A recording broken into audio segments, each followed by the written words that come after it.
student, my name is Sheikh Saddam and I welcome you all on my YouTube channel Golden Tutorial। और आज का हमारा topic है arithmetic progression exercise number 3.4। अगर आपने 3.1, 3.2, 3.3 नहीं प्रैक्टिस किया होगा तो आपको ये सॉल्व करने के लिए थोड़ा सा प्रॉब्लम होगी। सो बेहतर होगा अगर आप लोग 3.1, 3.2, 3.3 प्रैक्टिस करके फिर आप लोग ये वीडियो को देखिए तो आपको इजीली समझ में आएगी। ओके, नाउ अगर आपने सॉल्व ऑलरेडी कर लिया 3.1, 3.2, 3.3 तो हम लोग स्टार्ट करते हैं एक्सरसाइज नंबर 3.4 जहां पे हमें क्या दिया है 1 जन पे सानिका ने क्या डिसाइड किया कि 1 जन यानी न्यू ईयर हुआ और फटाक से उसने क्या किया 10 रुपीस पिगी बैंक के अंदर उसने डाल दिया। फिर second day 11 rupees, third day 12 rupees और इसी तरीके से वो डिसाइड किया उसने कि 31 दिसंबर तक के वो ऐसे ही जमा करेंगे। ठीक है, यही सीक्वेंस में। तो फर्स्ट डे उसने कितना जमा किया 10 रुपीस, सेकंड डे उसने कितना सेव किया 11 रुपीस, थर्ड डे उसने जमा किया 12 रुपीस। तो फर्स्ट 10 डेज में जमा किया, फिर 11, फिर 12 और उसने डिसाइड किया कि इसी तरीके से वो पैसे जमा करेगी। ओके, तो अगर 2016 अगर उसने पूरा ऐसे ही जमा किया होगा तो उसके हाथ में कितना पैसा होगा 31 दिसंबर के दिन। दैट्स मीन 2017 के स्टार्ट होने के एक दिन पहले उसके हाथ में कितना पैसा होगा। ओके, तो ये हमें यहाँ पे पूछा गया। तो हम लोग क्या सानिका से पूछने के लिए जाएंगे भाई कितना पैसा जमा किया उसने? नहीं ना, तो हम लोग देखते हैं यहाँ पे सॉल्व करेंगे 2016 में उसने कितने टोटल पैसे जमा किए। ओके, सबसे पहली बात 10 हमारा हो गया first day, 11 second day, third 12। Therefore ये फर्स्ट वाला वैल्यू T1, ये T2, T3। तो A का वैल्यू क्या होगा T1 दैट इज 10 और D का वैल्यू होगा T2 minus T1। 11 minus 10 how much 1। अब 2016 के अंदर टोटल डेज कितने हुए? 2016 लीप ईयर है क्या नहीं है? क्योंकि लीप ईयर में होते हैं 366 डेज और लीप ईयर को छोड़ के बाकी के जो नॉर्मल ईयर होते हैं उसके अंदर कितने होते हैं 365 डेज। जैसे कि आप लोग हर डेज को हम लोग फाइंड कर लेते हैं कि मतलब नॉर्मल ईयर है दैट्स मीन फरवरी में 29 डेज नहीं है तो वो लीप ईयर नहीं होगा। So let us find 2016 leap year है कि नहीं, राइट? तो 2016 को हम लोग डिवाइड कर देंगे 4 से। कभी भी आपको लीप ईयर फाइंड करना है तो वो ईयर जैसे कि 2008 है तो उसको 4 से डिवाइड कर दो, 2019 है तो उसको 4 से डिवाइड कर दो। So you will get the leap year और नॉट। 4 5 20 माइनस किया 0 0 आया 1, 4 0 0 माइनस किया ये 1 आ गया, 6 नीचे आया, 4 4 16। अगर लास्ट में 0 0 आ गया so it is a leap year. तो लीप ईयर में टोटल कितने डेज होते हैं 366 डेज। तो हमें यहाँ पे वही लिखना है टोटल डेज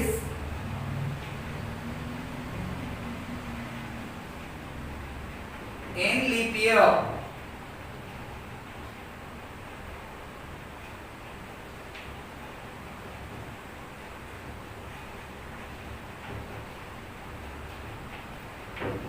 ओके, कैसे 366 डेज होते हैं? तो हम लोग कैसे निकालेंगे उसको? नॉर्मल ईयर प्लस, ठीक है, लीप ईयर, ठीक है, 1 extra day.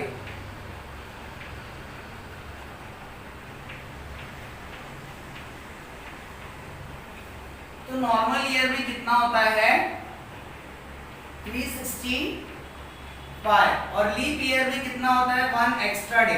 Okay, so that is 1। तो हो गया आपका 366 डेज। तो टोटल कितने डेज है लीप ईयर के अंदर 366। तो उसने क्या एक ब्रेक ले लिया है क्या बीच में? मतलब चलो अभी अक्टूबर तक के जमा कर दी फिर उसके बाद में ब्रेक ले लिया, ऐसा नहीं है। उसने टोटल 366 डेज जो है वो जमा किए। तो टोटल उसने 366 डेज जमा किए, इसके लिए n का वैल्यू 366। अगर उसने सिर्फ जनवरी में जमा किया होता तो जनवरी का हम लोग 31 डेज देते थे। अगर वो जनवरी से लेके मई तक के जमा करती थी तो जनवरी से मई तक के जितने डेज होते हैं वो काउंट करके हम लोग उसके डेज का n का वैल्यू उतना लेते थे। a का वैल्यू है हमारे पास 10, b का वैल्यू है हमारे पास 1। हम लोग पुटअप्स करेंगे Sn में, क्योंकि हमें टोटल फाइंड करना है। यहाँ पे ऐसा नहीं बोला है कि उसने लास्ट डेज को कितना जमा किया है ना। अगर लास्ट डे को कितना जमा किया हुआ अगर ऐसा बोला होता तो हम लोग Tn का फॉर्मूला लेते। अगर T366 कब लेते, अगर ऐसा बोला होता कि 31 जैन को उसने कितना जमा किया। अगर ऐसा बोला होता कि 10वें दिन को उसने कितना जमा किया तो मेरा T10 हो जाता। बट यहाँ पे टोटल अमाउंट पूछा है कि सम ऑफ अमाउंट पूछा है, इसके लिए हम लोग Sn का फॉर्मूला ले रहे हैं जो है n/2 2a plus n minus 1 d। n का वैल्यू है 366, a का वैल्यू है 10, n का वैल्यू 366 minus 1, d का वैल्यू 1। 2 से डिवाइड करेंगे, 2 1 जा 1 कैरी, 2 8 जा 16, 2 3 जा ओके, 2 10 जा 20। यहाँ पे ब्रैकेट है, इसके लिए हम लोग क्या ले लेंगे, मल्टीप्लाई, प्लस 366 माइनस 1 365, और ये बाहर 1 है तो मल्टीप्लाई भी करना है हमें।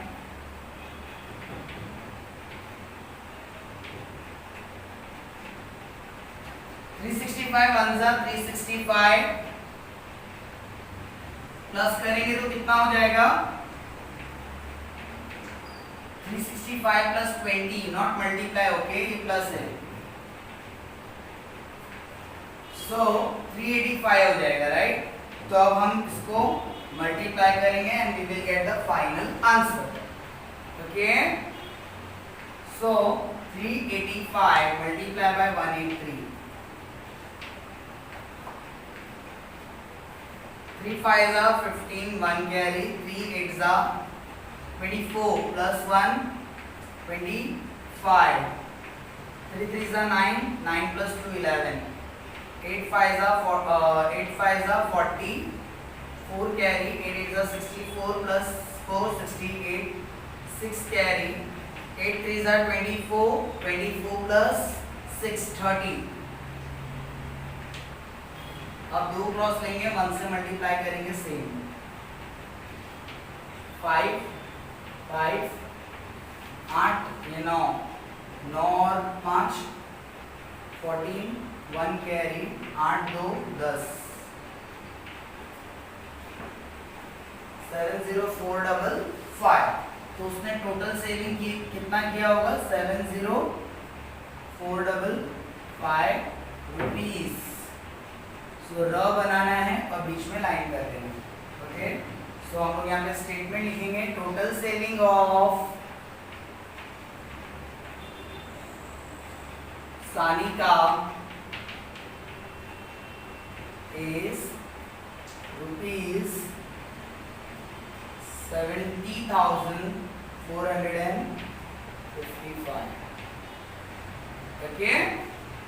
आई होप सो आप लोगों को ये समझ में आया होगा, और लास्ट आंसर को हम लोग को बॉक्स में प्रोडक्ट करना है, ओके, हर एग्जाम के अंदर, okay.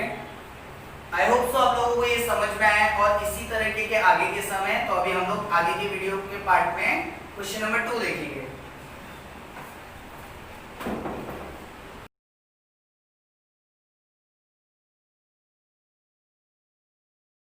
Okay my dear student, अब हमारा क्वेश्चन नंबर 2 जो है वो थोड़ा सा टफ है, बट बहुत इजी हो जाएगा अगर आप लोगों को क्वेश्चन का मतलब समझेगा तो।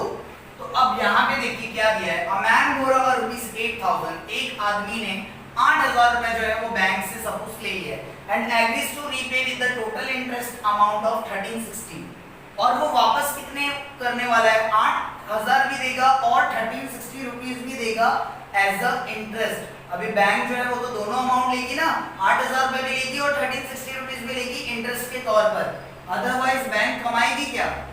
इन अ 12 मंथली इंस्टॉलमेंट, तो कितने महीनों में देने वाला है, वो 12 महीने के अंदर थोड़ा थोड़ा करके वो इंस्टॉलमेंट के हिसाब से पैसा देगा।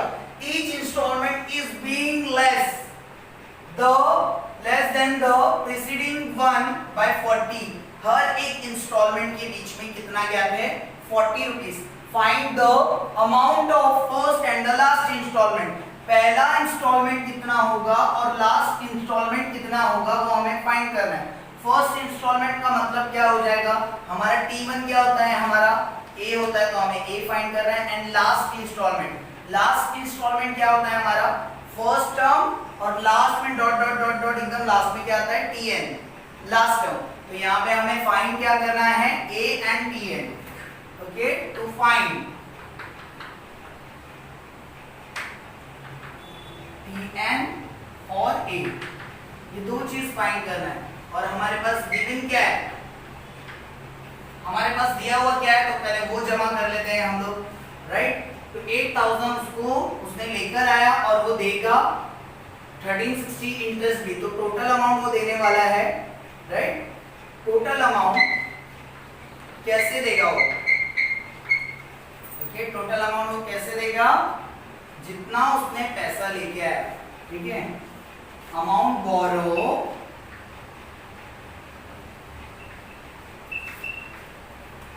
प्लस इंटरेस्ट, तो अमाउंट कितना लेके आया उसने, 8000 रुपया लेके आया और इंटरेस्ट देने वाला है 1360, तो टोटल हो गया 9360। ओके, नाउ अब वो कितने इंस्टॉलमेंट में देने वाला है, 12 मंथली इंस्टॉलमेंट, तो 12 महीनों में देने वाला है। तो इसका मतलब क्या हो जाएगा, n का वैल्यू कितना हो जाएगा, 12, ठीक है। 12 महीनों में देने वाला है तो n का वैल्यू 12। अब हर एक इंस्टॉलमेंट के बीच में कितना गैप है, 40, तो 40 जो मैं लूंगा वो प्लस में लूंगा 40 या फिर माइनस में 40 लूंगा, माइनस में लूंगा, क्यों, क्योंकि 600 अगर मैं बोलता हूं, अगर 600 के अंदर से मैंने फर्स्ट मंथ दिया है, तो सेकंड मंथ में कितना पे करने वाला हूं, 40 कम, दैट इज 560 मैं पे करूंगा, तो मैं 40 लूंगा, तो यही तो क्या हो जाएगा, 640 हो जाएगा। तो मुझे क्या लेना होगा, -40 लेना होगा, तब जाके आएगा 560। ओके, तो इंस्टॉलमेंट के अंदर गैप कितना है, 40 रुपीस का, तो हम लोग को -40 लेना है, क्योंकि लेस देन बोला है, तो हम लोग एज इट इज कॉपी करेंगे यहां से लेके यहां तक के। Okay, each instalment is being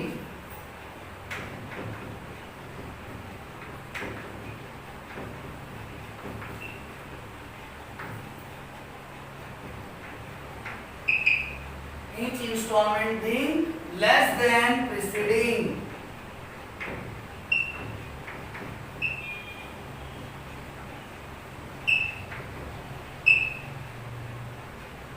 Preceding 1/40. Okay. So value of D would be, क्या हो जाएगा मेरा वैल्यू ऑफ डी, डी हो जाएगा -40, और ए है हमारे पास, ए कितना है, ए का वैल्यू है, ए का वैल्यू नहीं दिया हुआ है और टीएन भी नहीं दिया हुआ है, टीएन फाइंड करना है, ये हमारा टोटल अमाउंट दिया, तो ये हमारा हो जाएगा एसएन। ओके, एसएन कितना हो जाएगा हमारा 9360।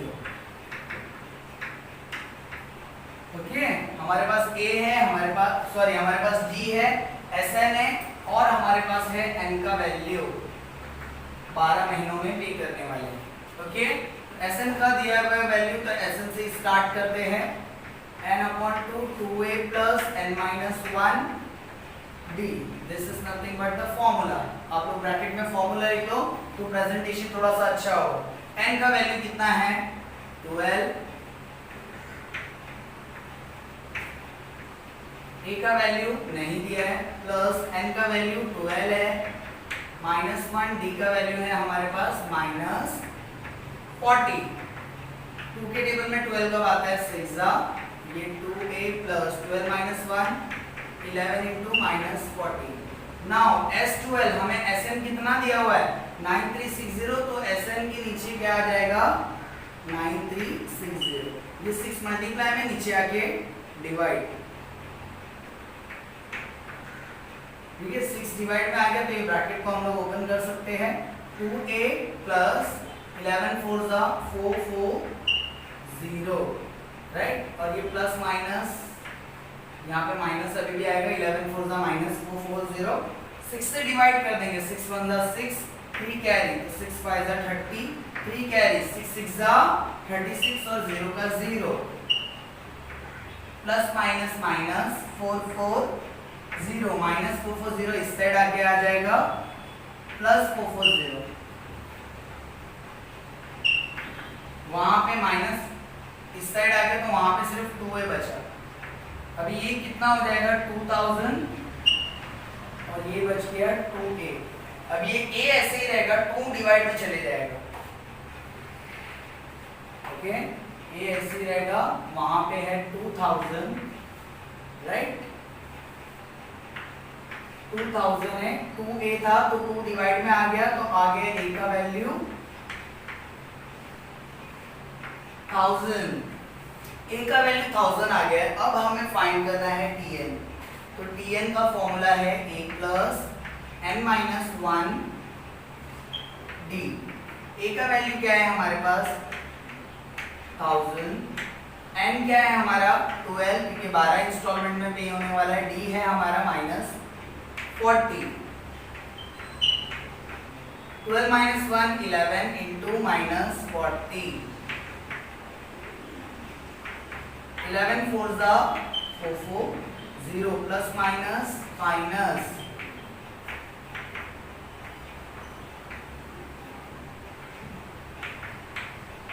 5 6 0 would be my last term, okay, or last installment. So first term,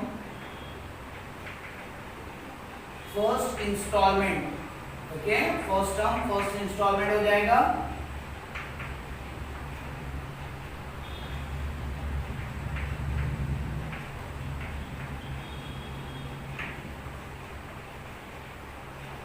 last installment would be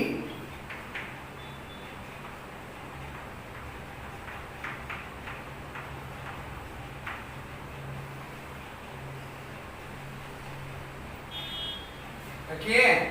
so I hope so आप लोगों को समझ में आया है। अगर नहीं भी समझ में आया है तो आप लोगों को क्या करना है, वीडियो को थोड़ा सा रिवाइंड करके जो स्टेप नहीं समझ में आ रहा है ठीक तरीके से सुनना है। ओके, अगर फिर भी नहीं समझ में आता तो आप लोग कमेंट सेक्शन में कमेंट्स कर सकते हो। ओके, तो आप लोग कॉपी कीजिए, फिर हम लोग करेंगे next sum. Thank you so much.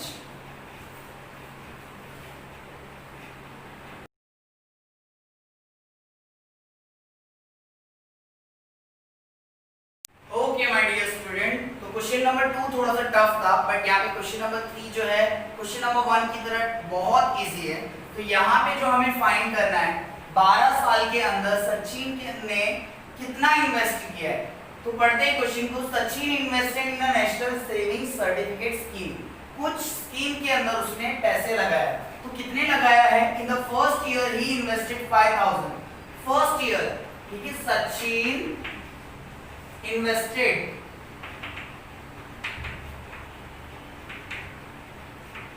First year, second year, third year and so on, ठीक है। उसने फर्स्ट ईयर ₹5000, ठीक है। सेकेंड ईयर उसने इन्वेस्ट किया है 7000, ठीक है। थर्ड ईयर उसने इन्वेस्ट किया है 9000।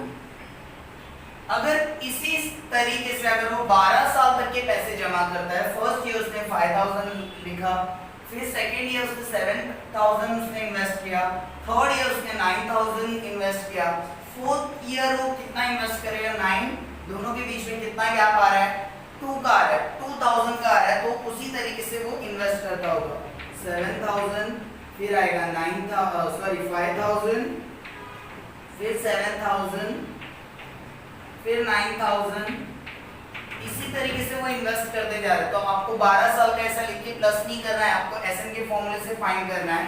तो आप लोगों को यहाँ पे पता चल गया होगा कि सबके बीच में गैप कितना है 2000 का है।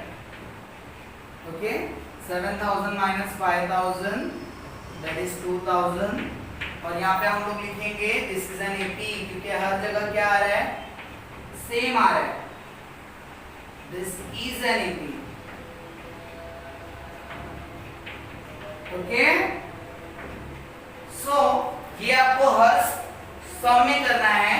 गलती से मैंने सेकंड क्वेश्चन में और फर्स्ट क्वेश्चन में नहीं लिखा है दिस इज एन एपी, तो आप लोग को वहां पे भी लिखना है दिस इज एन एपी। अगर ये नहीं लिखोगे तो हाफ मार्क आपका कट हो जाएगा। ओके, तो दिस इज एन एपी आप लोगों को लिखना है। तो हमें क्या पता है कि ए हमारा फर्स्ट इंस्टॉलमेंट होगा 5000, डी हमारा जो है वो कितना है 2000 है, और हम 12 इंस्टॉलमेंट में पे करने वाले हैं, राइट। 12 ईयर में हम लोग इंस्टॉल करेंगे, इन्वेस्ट करेंगे, तो हमारा n का वैल्यू हो जाएगा 12। Now the most important thing my student, हमारे को पता है कि n का वैल्यू 12 है और a भी हम लोग को पता है, d भी हम लोग को पता है। अब हम tn का फॉर्मूला लेंगे या sn का फॉर्मूला लेंगे? तो tn का फॉर्मूला कब लेना है? अगर यहाँ पे क्वेश्चन में बोला होता कि 7th ईयर में कितना इन्वेस्ट किया है, 12th ईयर में कितना इन्वेस्ट किया है, बट यहाँ पे क्या बताया है कि पूरे 12 साल तक के उसने टोटल अमाउंट कितना इन्वेस्ट किया है, तो 5000 प्लस 7000 प्लस 9000 और आगे के जितने इयर्स के अंदर उसने इन्वेस्ट किया है सबका प्लस पूछा है। तो अब जाके हम लोग सम ऑफ अमाउंट आ रहा है, इसके लिए एसएन का फॉर्मूला लेंगे, n upon 2 2a plus n minus 1 d। What is the value of n? 12। What is the value of a? 5000. What is the value of n? Again 12 minus 1. d का value है हमारे पास 2000। 2 से divide करेंगे तो 2 6 12 हो जाएगा, 2 5 10, 1 2 3। 12 minus 1, how much 12 minus 1? 11 into 2000. 11 2s are how much? 11 2s are 22।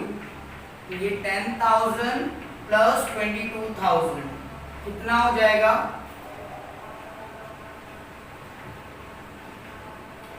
22 plus 10 32,000, right. तो मुझे क्या करना है? 6 से मल्टीप्लाई करना है। 6 2s are 12, 1 carry, 6 is 18 plus 1 19। तो यूनिट 10 100 1000 10,000 लाख, तो 1,92,000 उसने अमाउंट इंस्टॉल किया है। तो Sachin invested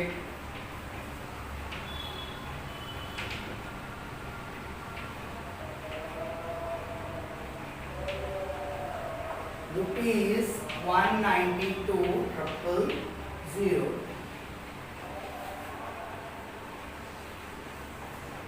okay, I hope so आप लोगों को ये समझ में आया है। उसने फर्स्ट ईयर में इन्वेस्ट 5000 किया, फिर 7 फिर 9, तो उसी तरीके से वो इन्वेस्ट करने वाला है। दैट्स व्हाई हम लोग लिखेंगे दिस इज एन एपी, और ये इंपॉर्टेंट स्टेटमेंट है। और सबके बीच में गैप कितना है? 2000 का है, इसलिए ये एपी है। नाउ ए हमारा फर्स्ट वैल्यू है 5000, तो ये हमारा T1 हो गया। तो T1 कितना होता है? A, और D दोनों के बीच में का गैप, और 12 इयर्स तक की वो इन्वेस्ट करने वाले हैं सचिन, तो n का वैल्यू 12 हो जाएगा। इसलिए आप लोग ने इसको एसएन में पुट किया है। ओके, आई होप सो आप लोगों को यहाँ तक के समझ में आया होगा। बाकी सब तो है कैलकुलेशन जो हम लोग ने एक्सरसाइज नंबर 3 में भरपूर देखे हैं ऐसे सब। Thank you so much. अभी हम लोग आगे के सम देखेंगे।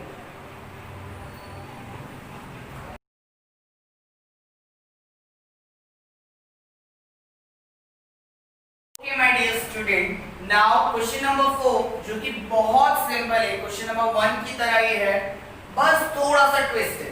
ठीक है, तो हम देखेंगे स्टार्टिंग से। There is an auditorium with the 27 रो। जो ऑडिटोरियम है उसके अंदर कितनी रो है? 27 रो है। ऐसी एक रो, फिर सेकंड रो, फिर थर्ड रो, ऐसे टोटल कितने हैं? 27। अगर आप लोग थिएटर गए होंगे या फिर आप लोग आपके स्कूल के अंदर ऑडियो होगा तो उसके अंदर आप लोग ने ये चीज को एक्सपीरियंस किया होगा। टोटल कितनी रो है? 27 रो है। ओके, तो फर्स्ट जो रो है उसमें कितनी है? 20 सीट है। There are 20 seat in the first row. तो फर्स्ट रो के अंदर 20 सीट्स है। ओके, फिर सेकंड रो में कितनी बता रहा है? पढ़ो आप लोग, 22 सीट्स बता रहा है। थर्ड रो के अंदर बता रहा है 24 सीट्स। And so on. तो हमारा सीक्वेंस क्या हो जाएगा 20, 22, 24 dot dot dot dot. This is an AP.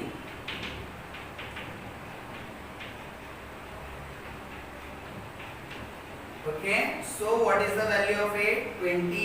What is the value of D? T2 minus T1, 22 minus 20, that is 2.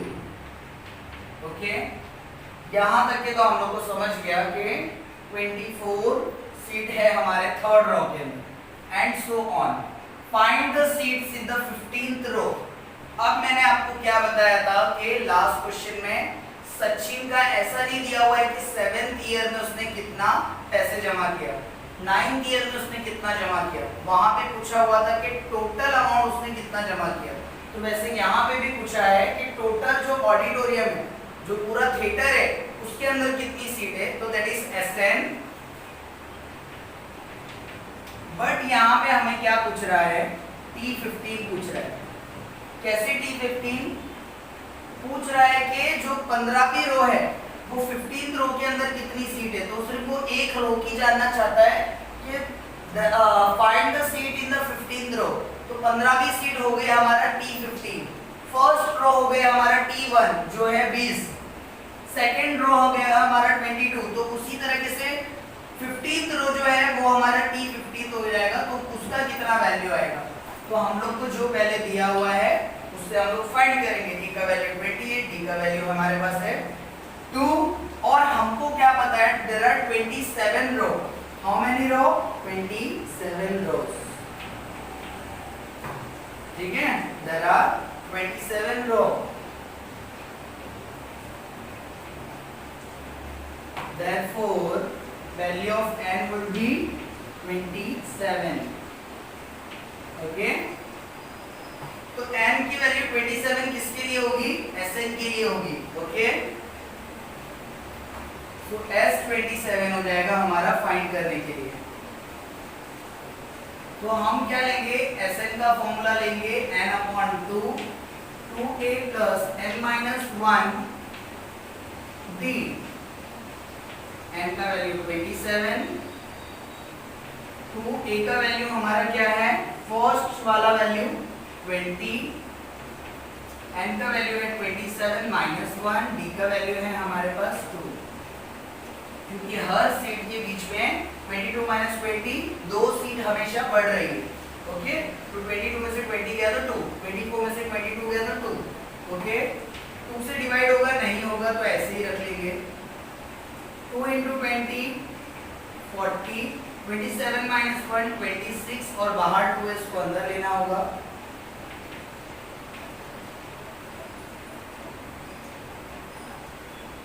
40 as it is plus as it is 26 2 are how much, 2 6 are 12, 1 carry 52।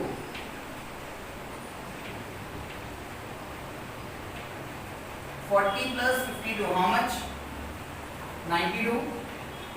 Divide करो कितना होगा, 2 के divide 2 4 are 8, 1 carry 2 6 are 12।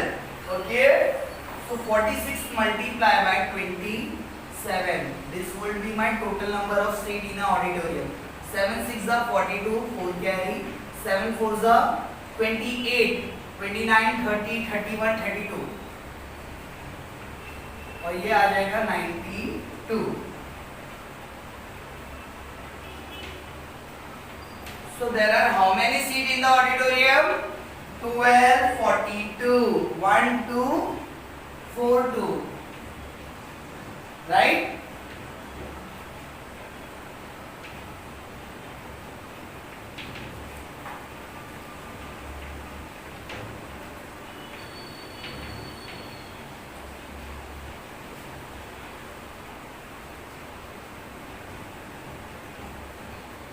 अब हमें मिल गया total number of seat. अब हमें क्या फाइंड करना है कि 15th रो में कितनी सीट है। तो 15th रो के लिए n का वैल्यू 15 लेना है और बाकी सारी चीज same.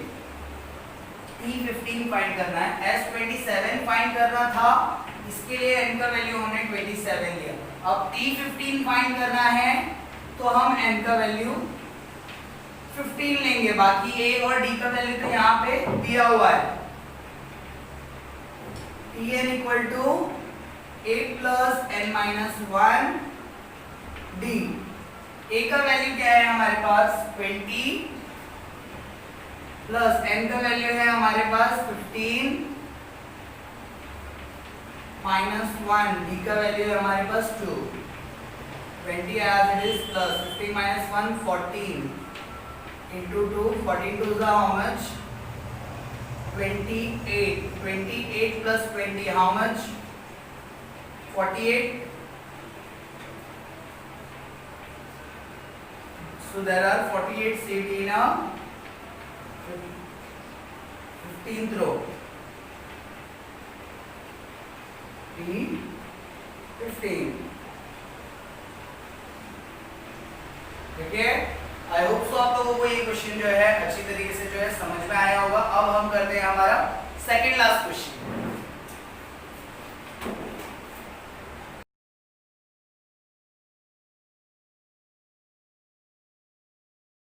Okay my dear friends, second last question है, एक्सरसाइज बस कंप्लीट ही होने वाली है। तो स्टार्ट करते हैं क्वेश्चन नंबर 5, जहां पे हमें जो है कुछ टेम्परेचर दिया है। Kargil temperature was recorded in a week from Monday to Saturday, all the reading were in AP।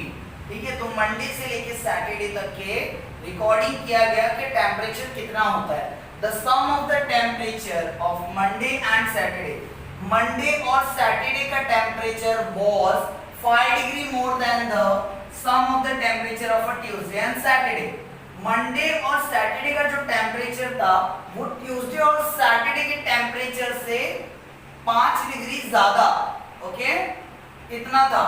If the temperature of a Wednesday is -30 degree, अगर वेडनेसडे का सिर्फ अकेले वेडनेसडे का अगर हम लोग लेंगे कि वेडनेसडे का टेम्परेचर -30 डिग्री है, तो बाकी के 5 दिन का कितना होगा।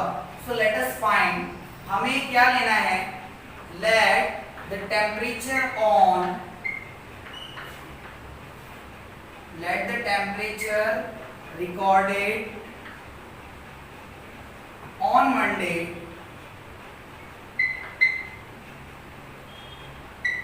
be A। ओके, पहला टेम्परेचर ही हमें क्या ले लेना है A।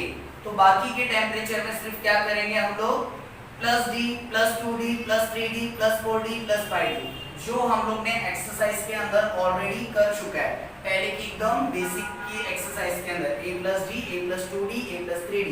तो वैसे ही हमें यहाँ पे अज्यूम करना है, क्योंकि यहाँ पे तो हमें कौन सी वैल्यू अज्यूम करना है, अज्यूम करके हमें दिया नहीं, जैसा हमें लास्ट एक्सरसाइज के 3 सम में ऑलरेडी दिया हुआ था, ओके, बट यहाँ पे नहीं दिया है। तो देयरफॉर रिमेनिंग डेज का टेम्परेचर क्या हो जाएगा, ट्यूसडे, वेडनेसडे,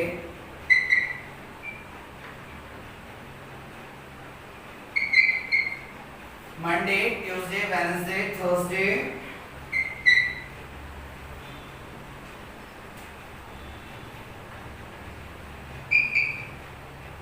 फ्राइडे, सैटरडे।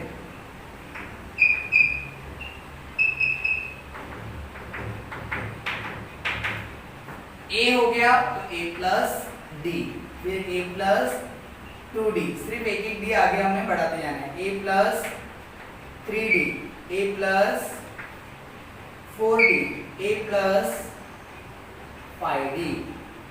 अब हमें क्या करना है, सिर्फ कंडीशंस लेना है और सॉल्व करना है। कंडीशन 1 देखिए आप क्या है, ओके, तो कंडीशन 1 हमारी है यहां से, this is an AP, already हमें बोला है कि इट इज एन एपी, तो हम लोग यहाँ पे लिखेंगे they were all the reading were in AP.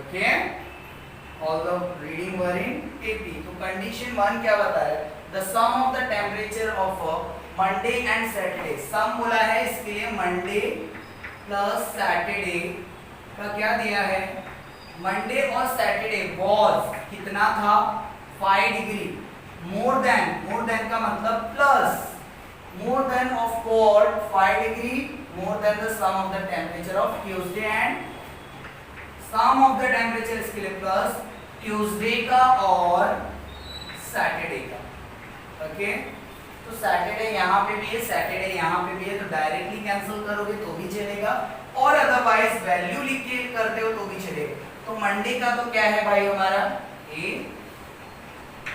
Saturday का क्या है हमारा a प्लस 5d और ट्यूसडे का क्या है a plus b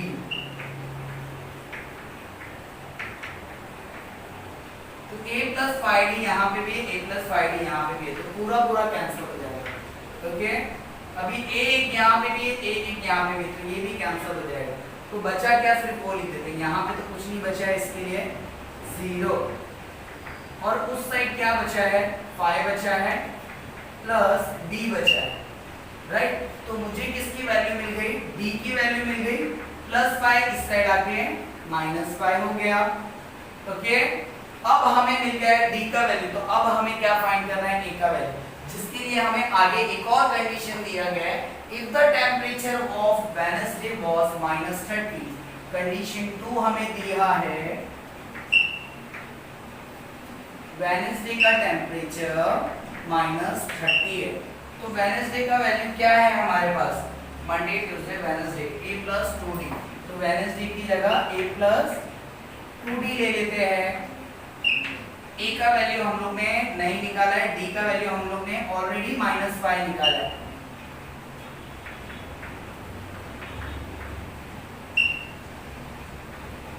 to five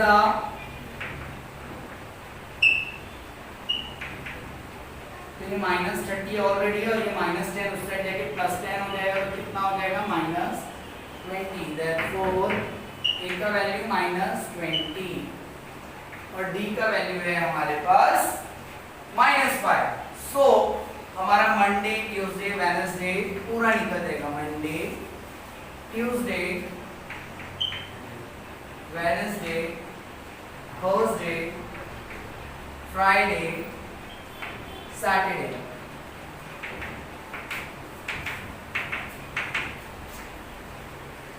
क्या लिखना है द टेम्परेचर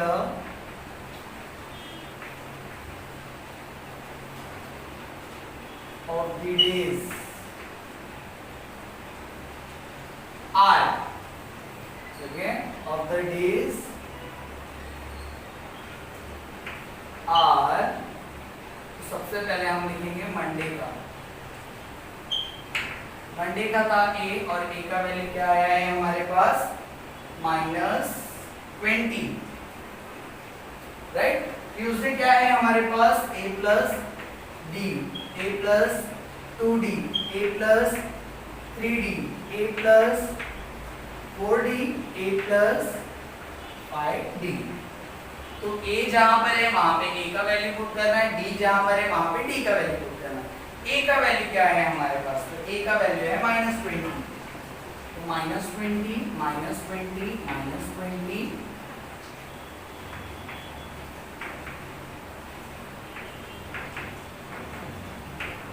अभी d का वैल्यू क्या है हमारे पास बच्चों d का वैल्यू है -5 प्लस माइनस माइनस तो -20 -5 कितना हो जाएगा -25 तो मंडे का हो गया हमारा -20 और ट्यूसडे का हो गया हमारा -25 वेडनेसडे के लिए हमें a का वैल्यू पुट करना है a का वैल्यू हमारा कितना है -20 और प्लस 2 मल्टीप्लाई बाय d का वैल्यू कितना है हमारा d का वैल्यू है हमारा -5 2 5 -10 प्लस माइनस माइनस तो -20 प्लस माइनस माइनस ओके तो माइनस माइनस क्या हो जाएगा अभी प्लस तो -30 ओके सो थर्सडे का टेम्परेचर क्या होगा हमारा ओके थोड़ा सा सेपरेट कर देते हैं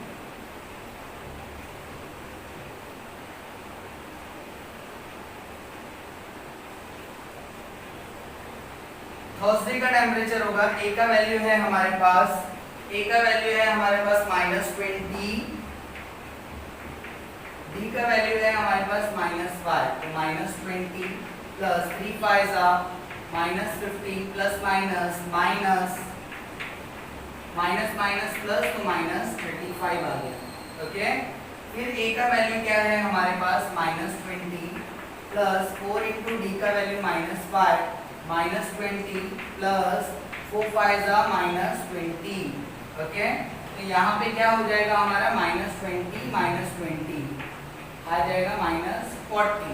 ओके, फिर a प्लस 5d, तो a का वैल्यू है हमारे पास -20 प्लस 5 का 5, d का वैल्यू है हमारे पास -5 -20 प्लस 5 5 25 और माइनस की साइन, तो यहाँ पे क्या आ रहा है हमारे पास -20 -25, so it will be my -45।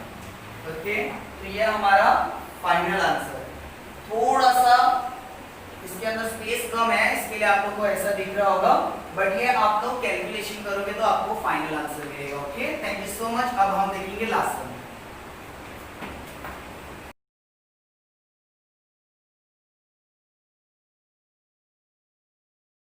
Okay my dear student, अब है लास्ट क्वेश्चन, उसके बाद है जो हमारा चैप्टर जो है खत्म हो जाएगा। तो हम लास्ट सम जो है वो बहुत लॉन्ग है बट बहुत इजी है, अगर आप लोग पढ़ो तो आपको 2 मिनट में समझ में आ जाएगा। On the world environment day, tree plantation program were arrange on the land which is triangular shape, जो कि यहाँ पे ड्रॉ किया गया है। वर्ल्ड एनवायरनमेंट डे था, उस वक्त ट्री प्लांटेशन करना था, तो ट्री प्लांटेशन करने के लिए सब जन पहुंचे ग्राउंड में, और ग्राउंड कैसा था, कुछ इस तरीके का, ऐसे ट्रायंगुलर शेप में। Okay, which is a triangular shape. Trees are planted such that in first row 1 tree, in second row there is 2 tree, in the third row there is 3 tree. Okay, and so on. Find the total number of a tree in 25th row. ये जो first row है उसके अंदर सिर्फ एक झाड़ लगाया गया, फिर सेकंड रो है उसमें 2 झाड़ लगाया गया, फिर थर्ड रो है उसमें 3, फिर 4, फिर 5, फिर 6, ऐसा करके टोटल कितनी रो है, 25 रो है। बट यहाँ पे हमने सिर्फ 1 2 3 4 सिर्फ 4 रो का हम लोग ने ट्रायंगल क्वेश्चन में दिया हुआ है, बट ये ट्रायंगल और बड़ा होगा। ओके, 25वीं रो तक के जाएगा, तो यहाँ पे हमें पता है कि there are 25 row, there are 25 rows, therefore value of n will be 25। अब हमको पता है कि फर्स्ट रो के अंदर ट्री प्लांट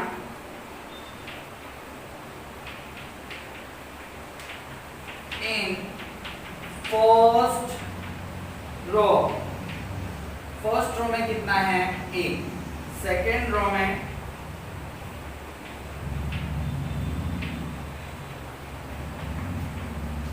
2 है, फिर थर्ड रो में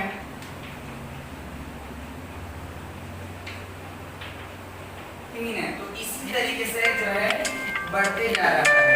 ठीक है,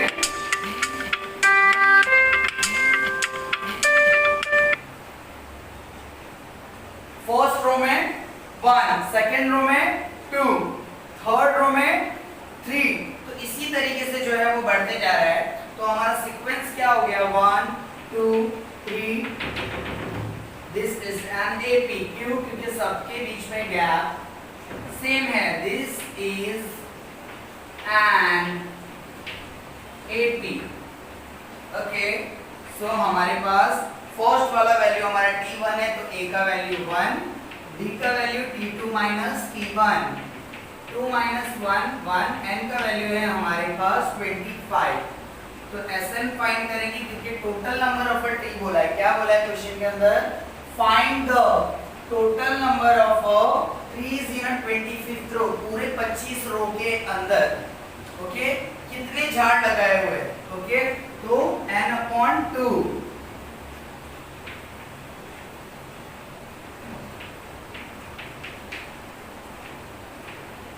so what is the value of n, 25 divided by 2, a का वैल्यू है हमारा 1 प्लस n का वैल्यू 25 माइनस 1, d का वैल्यू भी 1 है। कैलकुलेशन बहुत कम है क्योंकि हर जगह a की जगह पे भी 1 है, d की जगह पे भी 1 है। 2 1 जा 2, 25 माइनस 1 24, 1 जा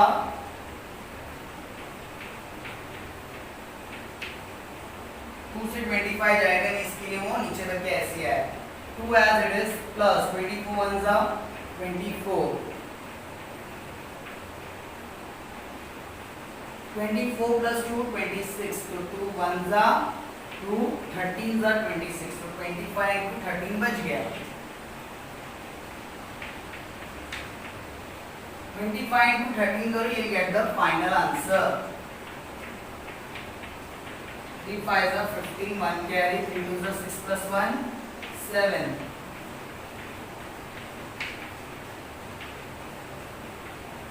So there would be 325 trees in the ground. Okay, how many? 325 trees are, okay, are in the 25 are planted in total 25 crore.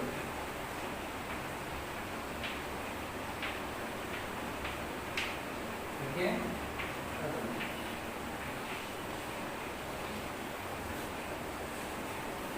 Okay, I hope so आप लोगों को ये जो है अच्छी तरीके से समझ में आया होगा क्योंकि बहुत सिंपल था। ओके, तो ऐसे ही सिंपल टेक्निक्स से करने के लिए आप लोग जो है हमारे चैनल पर बने रहिए।